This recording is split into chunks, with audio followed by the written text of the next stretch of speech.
really very different from the talks that I've seen this week. The talks I've seen this week have been really, really useful for me, educational for learning about some of the details of doing stochastic simulations. It's gone. It's back. So yeah, I'm going to tell you about something completely different.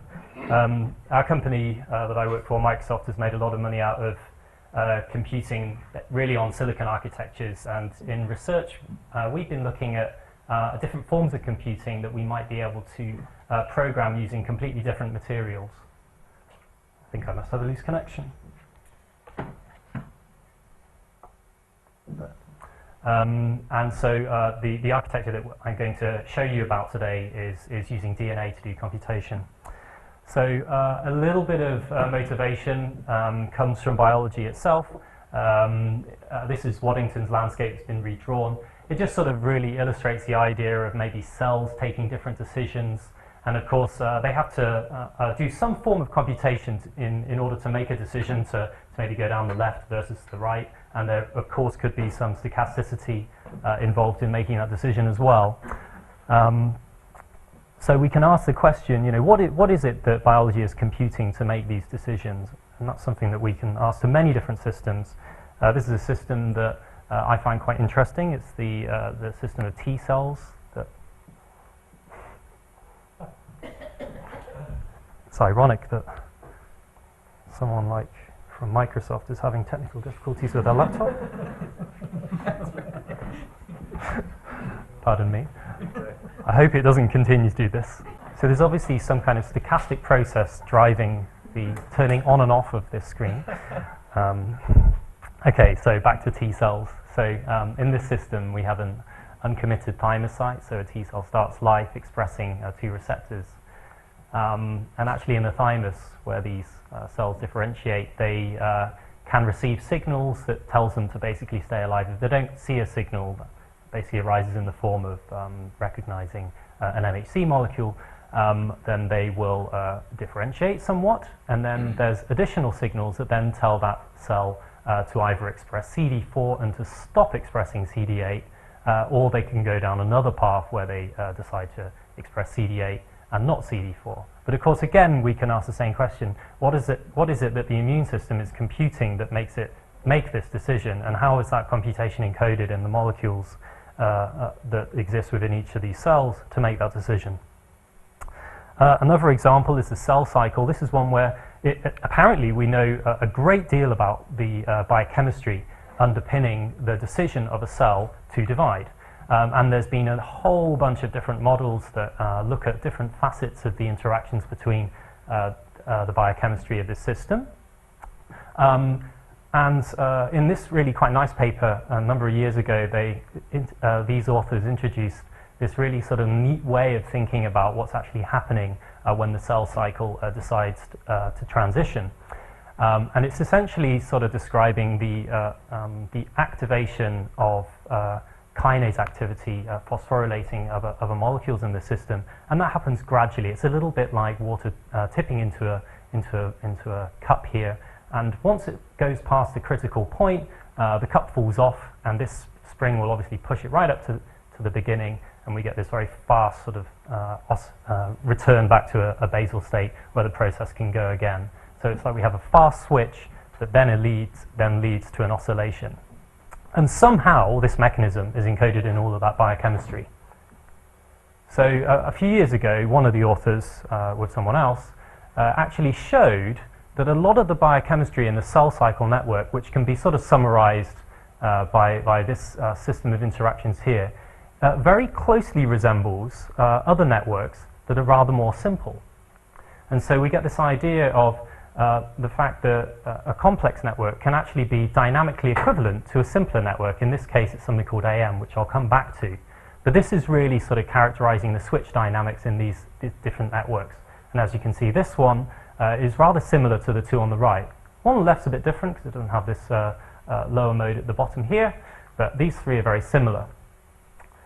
And in fact, they go on to show that, indeed, if you add to this network one additional component which is called GW, then the dynamics of that complicated network, the GW one, almost exactly resemble those of AM. Whereas without that extra component, the sort of the established cell cycle network doesn't perform quite as efficiently. And so it turned out later, I think something like 2 weeks after they published this paper, there was another paper published that pointed to the importance of this GW component that they had predicted must be there in order for fast, robust switching of this mechanism. So this is an example where thinking about the algorithm that biology is computing helps you to figure out what the molecules are that are making the system work, and even predict the importance of a molecule that they didn't even know was important prior to that study. Moving on. So it's kind of interesting, sorry, before I move on, it's kind of interesting to note that actually when you add GW into this network, that this network is deterministically exactly equivalent to this network in the sense that you can find a mapping of the species of this system which, when you combine them together and start them with the same initial conditions, give exactly the same deterministic dynamics as this system. Stochastically, that's not actually quite the case. But what that means is that you can start studying a whole bunch of different networks that have equivalent deterministic dynamics and then ask the question, you know, what's different about them stochastically? And that might help us to figure out why evolution decided to pick this really complicated network rather than a really simple one that's basically doing exactly the same thing and doing the same computation. So that's work in progress at the moment. So what is this AM network that I keep referring to? That's a simple one here. It's also the simple one that I've depicted here. Well, approximate majority is the name of an algorithm that was first characterized a number of years ago in distributed computing, so something nothing to do with biology. And basically, they were trying to find protocols that enabled you to solve the problem of, if I start with agents holding two different beliefs, let's call them X and Y, what's the most efficient way to determine which is in the initial majority? So if I have like 10 copies, 10 agents believing X, and then 5 agents believing Y, then what protocol can I run that makes me determine that X was in that initial majority? And the way they describe this is in a really sort of peculiar way that I find difficult to read, but you can actually convert this representation into something that I understand a lot better, which is chemical reaction networks. And it basically says that if someone believing X encounters someone believing Y, then this Y person gets confused and converts themselves into an intermediate belief B. So that's sort of saying, I now no longer know what's going on. The X stays as they are. Whereas if Y, the initiator, then meets an X the other way round, then the X gets confused, converts into B. Now, if you're confused and you encounter X or Y, then you decide to believe them. And so you have this reaction X plus B goes to 2X, Y plus B goes to 2Y. You'll notice that this reaction network is symmetric, and indeed these are the sort of the kinetics of the stochastic system. So here I start with 30 copies of X, 20 copies of Y, and what happens is they initially sort of pair up and they sort of convert themselves into this transient population of confused agents B here. But then anyone that's confused will then pair with basically whatever's going to be the initial majority, because they're going to be the ones left over, because they haven't found an opposing paired agent, and so they all end up getting converted into X's. So it turns out this protocol is optimal in some sense, and we can explain it, we can look at it and study it as a system of chemical reactions. And so this is just an animation showing the behavior of actually a 3-reaction version of the same protocol. Just to sort of go through that idea again. So I've got some X's and some Y's. They initially sort of pair up, going through this reaction here, and they become confused. So you get a transient population of the B's, but these guys can either pair with X or Y and then become part of that population. And so you can see the algorithm eventually will then convert all the B's into X's. It's kind of cool. And of course, if you started with the other way around, then you would obviously go to all reporting the Y molecule. So this is basically the algorithm underpinning the cell cycle, they think. Okay, so this is going to be a brief overview of what I'm going to tell you about in the rest of the talk. So we started thinking about algorithms in biology. I'm going to show you some tools that we've developed that help us to analyze algorithms such as the one I've shown you. And then I'm going to go on and show you how we can actually implement these algorithms using DNA. That leads to relatively slow computation. I'm going to give some ideas on how you can speed up that computation, and then to start asking questions like, how can we synthesize arbitrary behaviors using CRNs? So we can just propose a CRN that we know the behavior of and try and mimic it with a lower level chemistry implementation. But if we didn't know what the CRN was that wanted to implement a behavior, then can we find a way of actually developing an algorithm that would do that? Okay, so some tools. For this I'm going to do a demo, which is obviously extremely risky. Let's see how it goes. Okay, so this is a tool that we've developed in the group, and the idea is that on the left you can write code, and on the right we're going to show behaviors. And the whole point is it's going to make it very, very easy to just write down chemical reactions and then to see what behaviors they have. And so what we have is a compiler that enables you to generate, say, the transition matrix of a CTMC, or we could maybe form a system of ordinary differential equations. So you'll notice that these are the reactions that I had on the previous slide. So this is implementing the approximate majority algorithm, and I just write some simple things that initialize the system with 30 copies of X, 20 copies of Y. And if I just click simulate, then that's going to run a stochastic simulation, just using SSA. And I can do that multiple times, and obviously I get a slightly different realization every time I click that. And it's relatively efficient. What we've recently done is added to this system the ability to do an integration of the chemical master equation. So if I write this down, then we take exactly the same chemical system, but now when I click simulate, it's going to do a slightly different calculation. Firstly, it's going to enumerate the state space, and then on the right here is plotted the stochastic mean of that CTMC. I can click this and I get the one standard deviation about the mean. And then finally, another thing that we've done recently is introduce an approximate algorithm for looking at the stochastic dynamics, which is the central limit approximation, which presumably you guys know a lot more about than I do. And what you will know is that the idea is that this is going to try and approximate the stochastic process as a Gaussian around the mean. So in a system like this, where we have a bimodal distribution, it's actually an extremely poor approximation. And you can see that. Oh, I have a parser error. Okay, I'm not going to show you that because I know that trying to correct demos online is just foolish. Nevertheless, this is a simple way of being able to look at a chemical system. Just to show you some alternatives, we can do deterministic simulations as well, which of course gives slightly different dynamics. In this case, we have a system which will always convert to the initial majority, so you have 50 of X, whereas in the stochastic case, it will only reach 50X with some probability. There will always be some probability that it will go to the other mode.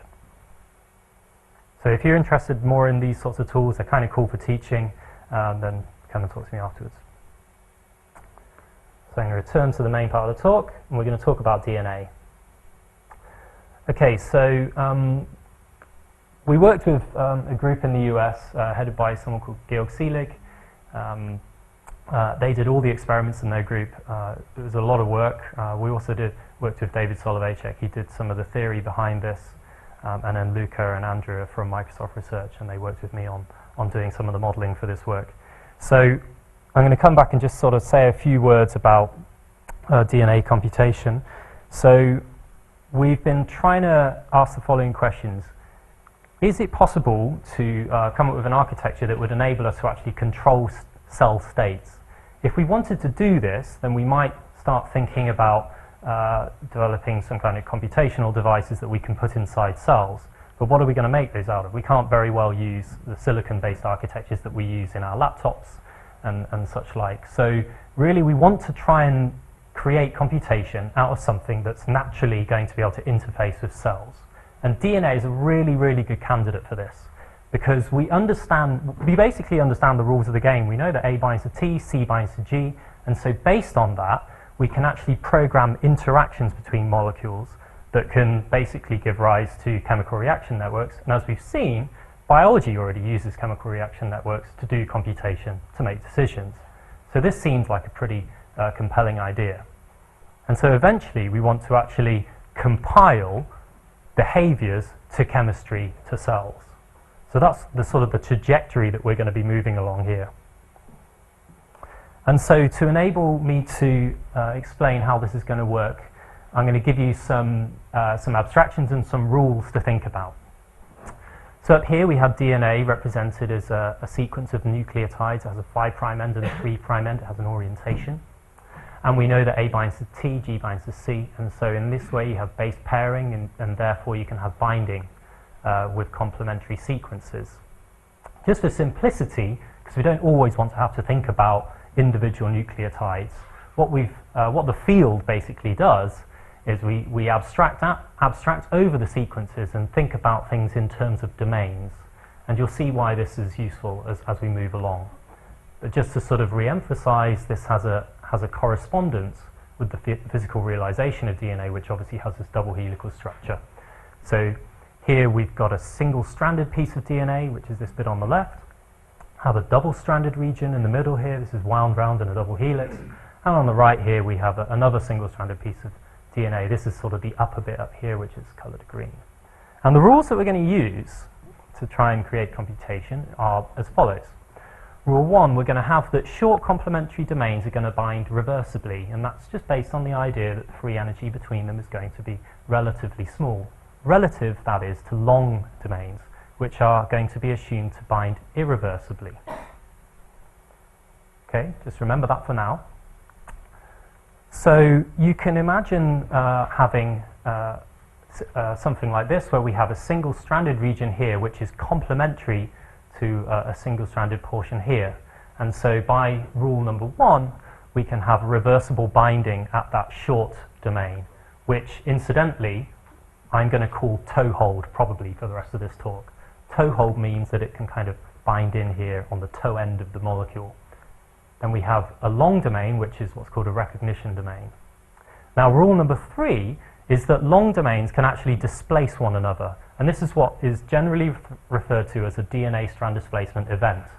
And so this can happen if these sequences are very close to one another. What you can imagine is single nucleotide at a time, this can unbind. There's some sort of probability of that occurring. And then by virtue of this being held very close by the toehold, this can replace the C-bound here. And so you can imagine there being some kind of random walk along this molecule with the upper strand gradually displacing the lower one, which means that there's going to be some probability being it in this configuration, probabilities of all the ones in between, but eventually some probability of getting to the right end, where this has completely displaced the top. Now, once that's happened, of course, there's no toehold keeping this nearby in this case, and so this could diffuse away. If it does so, we're sort of done in a way, because this is now a long domain that is completely bound, and so this is essentially irreversible. And so what we've ended up creating here is a system where we have a single-stranded molecule coming in that eventually leads to the displacement of another single-stranded molecule. So if we call these things signals, then we might be able to thread together signals, and now we can make networks, and therefore we can implement arbitrary CRMs. That's the hope. This is just an animation showing the same thing.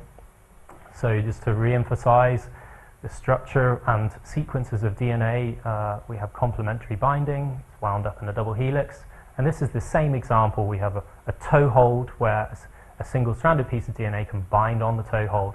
And now that enables the initiation of a branch migration, or a so-called DNA strand displacement.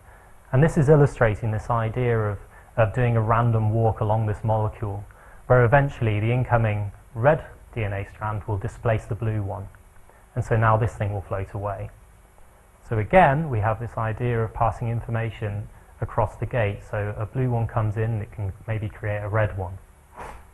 So of course, if we compose multiple signals and we make gates that enable the binding of multiple input signals, then we can actually implement arbitrary Boolean logics. So if both of these two are present, then an AND gate can mediate the transmission of that signal. So let's do an AND gate. Let's try and give an example of this. I should say, interrupt me at any time if you're lost on this. I know it's probably new to everybody. So here's a two-input AND gate. So again, we have a toehold that is complementary to this substrate on the leftmost part of this substrate at the bottom. So this combined, that's reversible, so it can just keep doing this until maybe we're going to have the initiation of branch migration, which can do this, and that's reversible as well. But once we get to the end, that's sort of irreversible. Actually, in this case, it is reversible because we have a domain here that's complementary. So actually, technically, you could go all the way back to the beginning. But the point is that once this has been released, it's now possibly going to be able to bind the second input. And only if the second input is present will we be able to do the following, which is to eventually displace this output signal here. So this output is present if and only if input 1 and input 2 are present in solution. Okay? Just a question on the toehold. So if one of the strands gets displaced, then is the toehold in the new strand still there? And does that interfere with toeholds of other strands coming in? Yeah, good point. So this is the final configuration having performed AND logic. So in that sense, this substrate is now inert. It's sort of used up. So you can think of it as like a fuel that mediates the signal transmission. There are strategies, incidentally, for sort of bringing this thing back to life by using different structures. That's more complicated. Yeah. The way to tell your input to your output, given they have the same sequences, the toehold that's attached to them? So really, what we tend to have is that it's the full sequence of the molecule that really gives its identity. And mostly that would be encoded in this recognition domain here. The toehold just specifies where something can bind. This example is slightly contrived in the sense that the output signal has the toehold on the right, and so it wouldn't be composable to downstream gates. So we would normally have to have a second gate that essentially reverses the structure of that molecule so the toehold's on the left. Does the sequence of the output not have to be the same as the sequence of the input to bind to the complementary base pairs on that piece of DNA? Yes. So all of this has to be complementary to everything that's on the bottom. But notice that the output has the toehold on the right, which does, in this case, distinguish it from the toehold on the left. Yeah. Any other questions? Yeah. Do you, so I suppose these sequences have to be in some sense orthogonal. And do you run into problems with that kind of quickly? Yeah, that's a very good question. Toeholds, because the toehold has to be short, then it really only wants to be no more than about 7 or 8 nucleotides. And so, as you correctly point out, there's only so many different combinations that are actually going to work. So you could even have, if you just had a single nucleotide mutation in the toehold, then that might not be different enough to prevent an all or nothing binding. You could still get weak binding. And so you would end up getting something called a leak reaction, which is a problem for the field, which is this thing combined with low probability, maybe a factor of 10 different, maybe a factor of 100. But if you're operating at higher concentrations, and that could become important. So what people have ended up doing is coming up with a sort of a list of toeholds that they think are as orthogonal as possible within some kind of error tolerance. And that will give you a list of, say, 20 toeholds that you might want to use. Actually, I think it's only about 8 or 9 toeholds. So yeah, that's definitely a problem. Yeah. Is there also a problem with the length of the sequences? Because if you want to, I mean the long one, not the short one. If you want to displace it, then the time required to do this grows presumably very quickly. Yeah. If you get long, if it's too short, then it's unstable. So. Yeah, actually, the limiting factor in solution is usually the initial binding of the toehold. That's sort of diffusion limited. Whereas once this thing is bound, actually the branch migration, let's get to this point, so the branch migration is thought to happen very, very quickly, sort of once per second. It does slow down, obviously, with longer sequences, and there will come a point, of course, where this will become rate limiting. But at the lengths of the recognition domains that we tend to use, that really just isn't a problem. In fact, at these lengths of sort of 20 nucleotides, there's actually something from the biophysics that the initiation of this, which actually is longer than the traversal along there, And that's something that we've ended up learning from running molecular dynamic simulations. So this is not just a random walk which goes back and forth with equal. Probably not exactly a random walk, but it's a little bit like maybe a sort of a directed random walk. Okay. Well, a question. How this compare with the electric circuits? Because the time you need to, real time, no?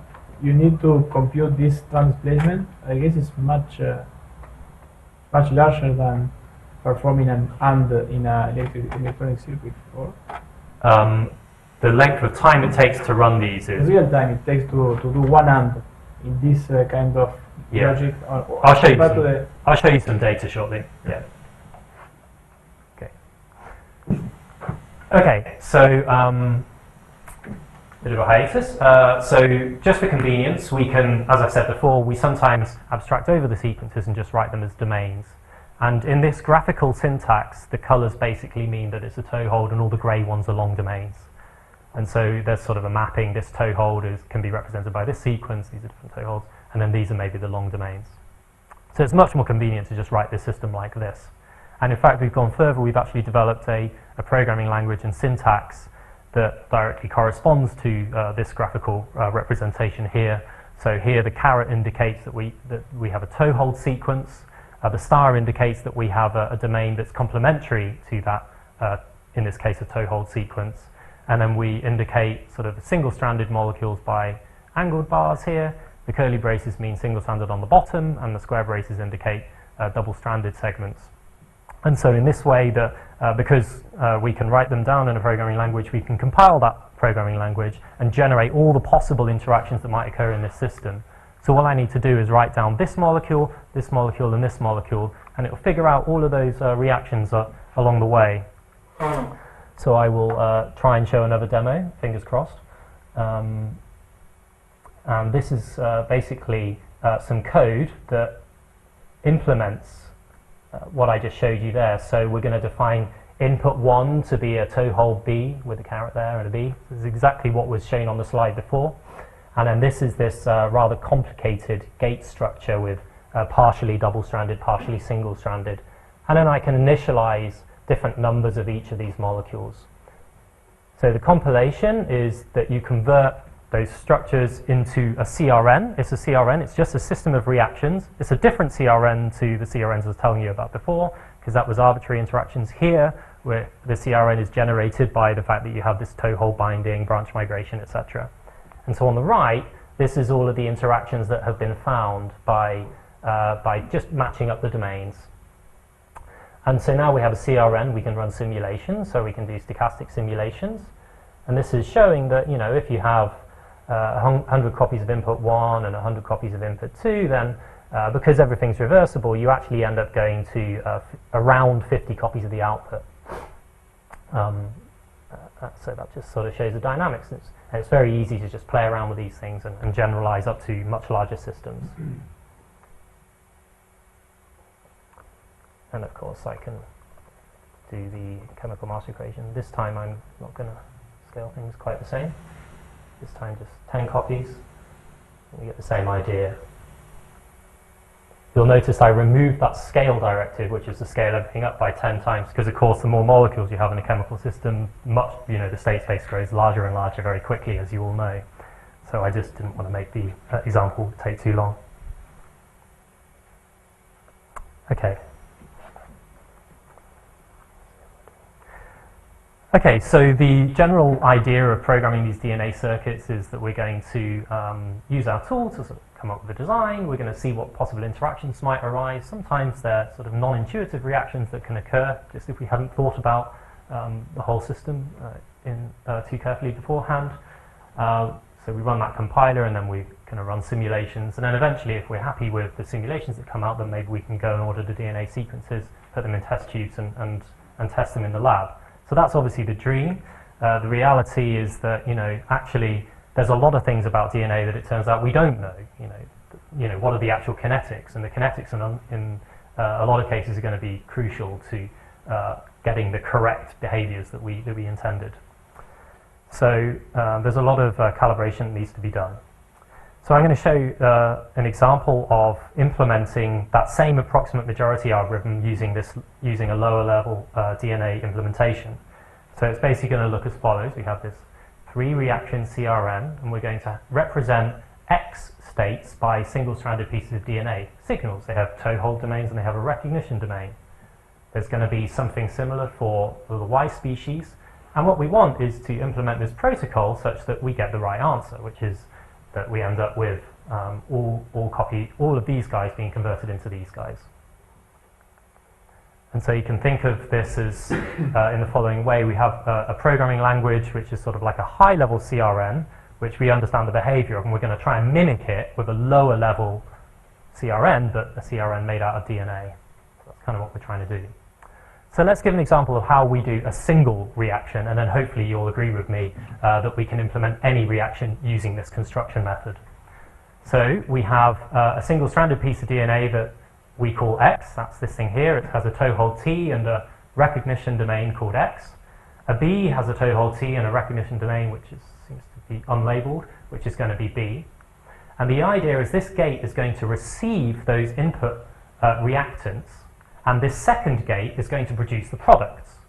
And so this is going to be a general scheme. Any reaction, be it unimolecular, bimolecular, trimolecular, any molecular reaction can use a join gate to receive any number of the inputs, and the point is that it's going to produce an output that is going to trigger the release from the fork gate of all of the products that we have on the right hand side here. So in this case, the thing that's going to get produced on the right hand side is 2 copies of one of these inputs over here.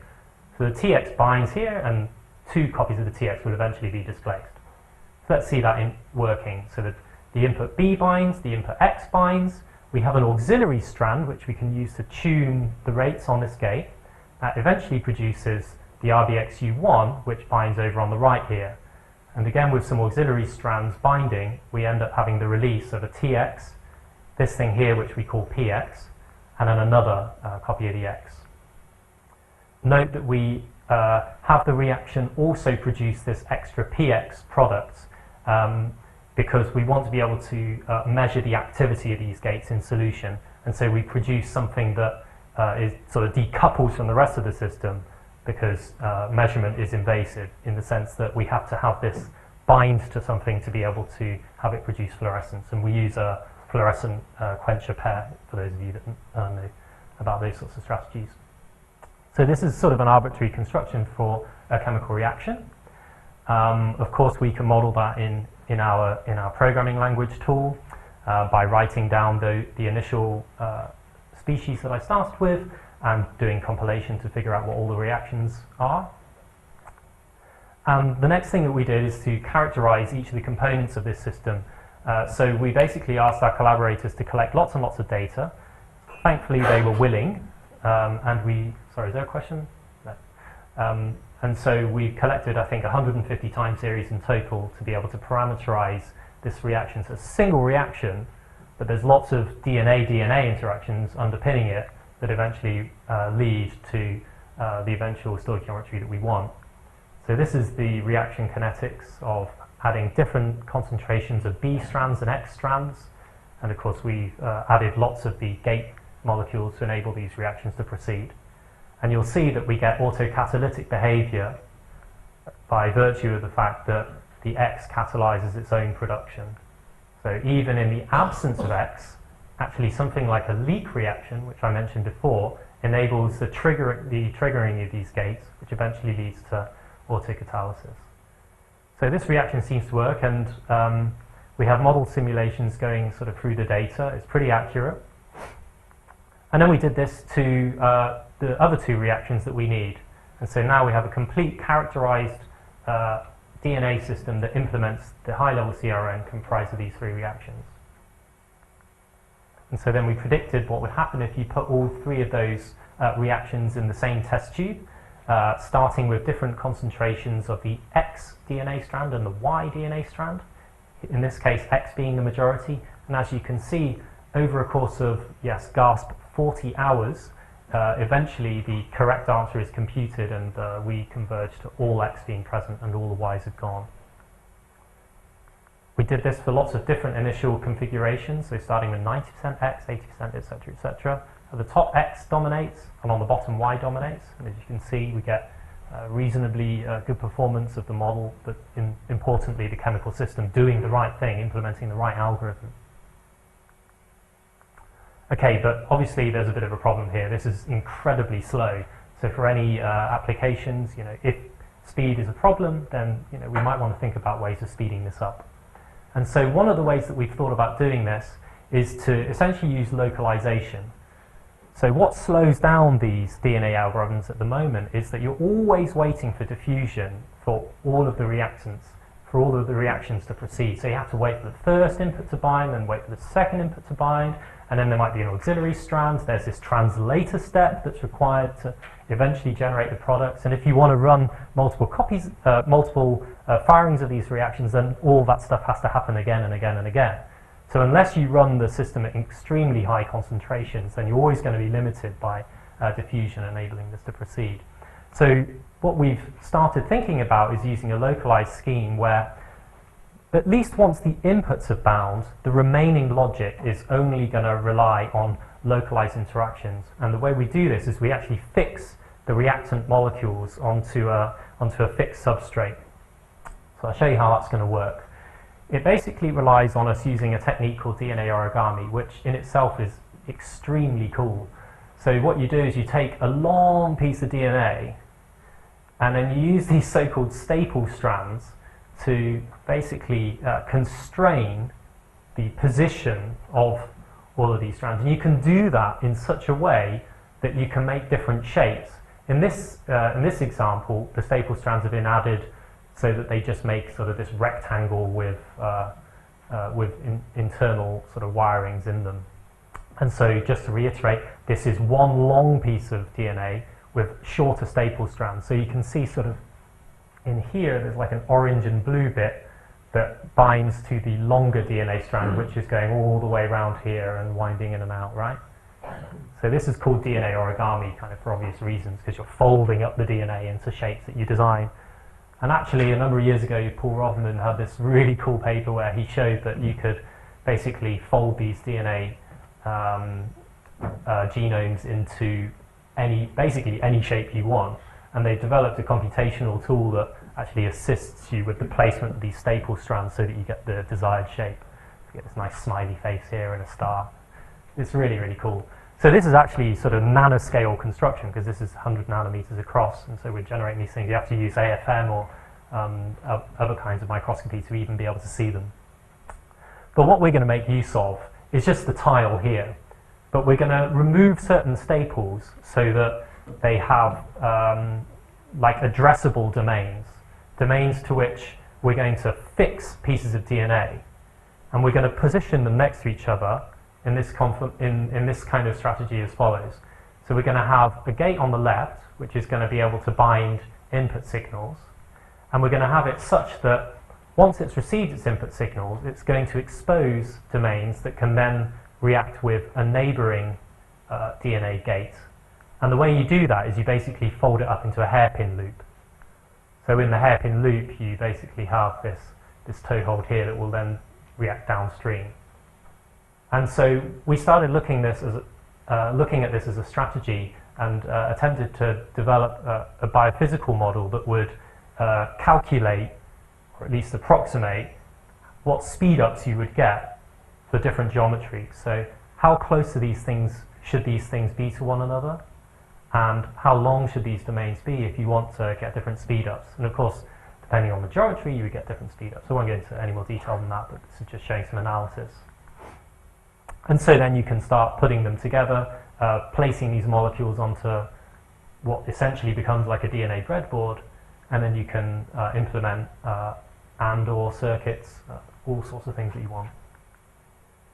And so this is just showing some predicted kinetics that you would expect with the localized systems that we calculated in this paper.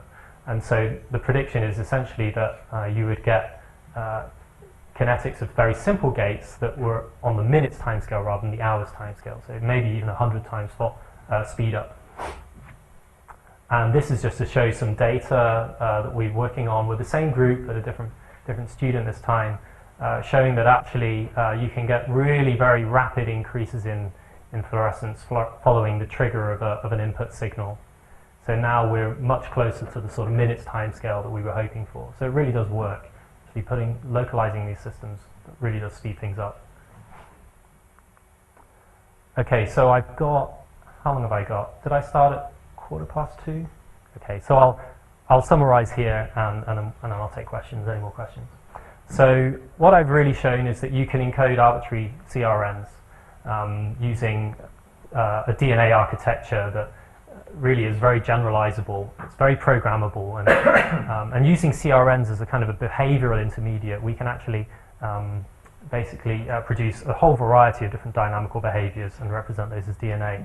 I've shown some modeling tools that are useful for modeling CRNs as themselves, but also help us to model these DNA systems as well and understand their dynamics.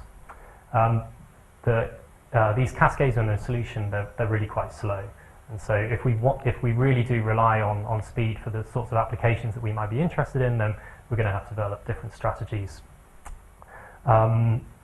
Ultimately, this whole strategy of using CRNs as an intermediate could actually limit what we're able to produce, because we can only implement behaviors that we know a CRN for.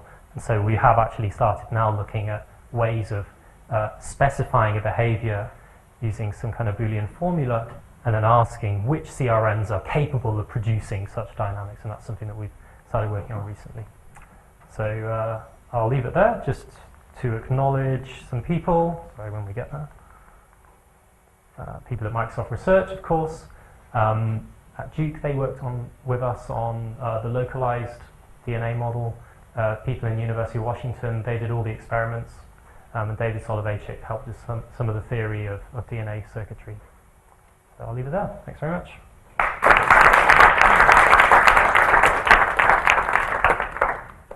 Were there any questions? Now, how do you control the rates of your chemical reaction network? Yeah, so subject to being limited by diffusion, that places some bounds on what we can do, but we can slow things down. And one of the ways that we can do that is a bit. Okay. So I mentioned these auxiliary strands. So depending on the concentration of this auxiliary strand, we can speed things up or slow things down, because this is going to be one step that we would have to wait for. Of course, that only really gives us some kind of range of controlling the rate. But if we wanted something like this reaction needs to be 3 times greater than this one, that's the sort of the thing that we really can do. And in fact, what I didn't tell you was that the 2 autocatalytic reactions that we had to use in this design, they sort of naturally had a different rate when we characterized them. So one of the ways that we got around that was actually to change the concentrations of these auxiliary strands, and that made them more symmetric. Because of course the AM algorithm really does need to be as symmetric as possible to work. Question back? I think this is a very cool system to do computations, but I'm wondering if you think about nature. I mean, nature had DNA, so in principle nature had the opportunity to use this and doesn't. Rather, it uses proteins to control things. And one of the big advantages there is that you start with 3-dimensional objects and you have a lot more opportunities to interact. So I'm wondering whether you can do something of that. For example, have cooperative binding, 2 short strands binding to a template together, or have multiple inputs at the same time rather than as a cascade. Yeah, so there are different architectures of DNA that you can use, which would facilitate having multiple binding sites. So you could imagine something on the left and something on the right, which would then release a central incumbent strand. That would be the simplest thing that I can think of that would enable you to do that. The problem is that strategy would break the idea of all signal strands having the same domain structure, which in our case was having a toehold on the left and a recognition on the right. There are other groups that have started looking at programming interactions akin to what we're doing here, but using amino acid sequences. That's very hard because of the problem of protein folding and just understanding, what DNA will bind to what protein and all the issues there, of which there are many. However, people have used RNA, which is a completely different strategy, but there, of course, things are relatively the same as DNA. Again, you've got a 4-base code. But RNA has been a little bit more successful at getting things to work inside cells.